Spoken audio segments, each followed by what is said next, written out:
we all have the same goal when we set out to train a dog, that we want to be able to ask the dog to do something and have the dog respond, right? So the question is, do you want your dog to be responding because the dog is thinking, uh-oh, I better do this or something bad is going to happen to me? Or do you want the dog to respond because the dog's thinking, ooh, every time I listen to her, something good happens for me? I respectfully submit that you want number two. So that is what positive training is all about.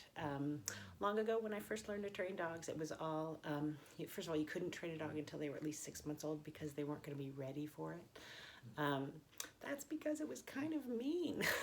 So that was back when it was a lot of choke chains and jerking and a lot of big, scary voices dominating. So things have evolved since then very much. And so now, all the best trainers, honestly, there's so much written about this. There's a lot of science behind it. I can lead you to all that, but the best folks are using positive training. And what that means is you are forming a lot of positive associations with your dog and you, and with training and with listening to you, and it's all relationship based, and there's a lot of trust involved. So all that is a kind of long-winded way of saying there's going to be a lot of food involved in training, because the food is just a gift. It's the easiest, quickest, clearest way that we have to communicate to these guys. That's right. That's what I meant. So when I went to a like summer camp for me, a training camp where 8 of us were studying with the famous Pat Miller, who is amazing. One of the things that I will never forget is seeing the giant picnic table covered in all these Tupperware containers of yummy stuff for dogs. Hot dogs, cheese, Vienna sausages, anyway, a bunch of different flavors, all mostly people food. And we were all working with shelter dogs that, we were trying to get a little bit further along so that they'd be a little bit more adoptable. And I remember if on Wednesday, if Pat Miller came up to you and said to you, what does your dog like best? If your answer was, oh, he likes it all. Oh, the look that you got. That look said, you are not paying enough attention.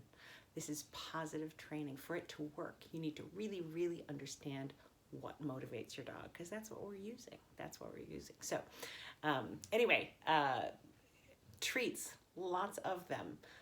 Pay attention. What does your dog like the best? Use that for the things that are the most difficult for your dog.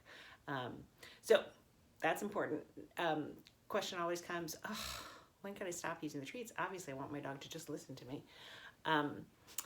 Of course, your dog will listen to you, and eventually you don't give treats for everything. But when you're learning, you give treats every time, and then you phase that out. However, I still give my dogs treats when I train with them all the time.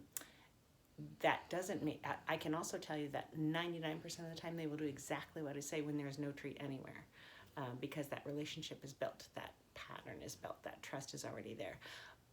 But the big question is, why would I want to stop giving them treats? I give them tiny little treats. Like what? It makes everything fun. They can't wait to train. They fight to be the dog that's getting the training right at that time. So everybody progresses. It's a huge win-win. If that is spoiling your dog, then yes, my dogs are very spoiled. So there you have it. Lots of treats. Tiny, cut them into tiny, tiny bits, but use lots of treats. Use yummy stuff. Find out what your dog likes the very best, and you will have great success.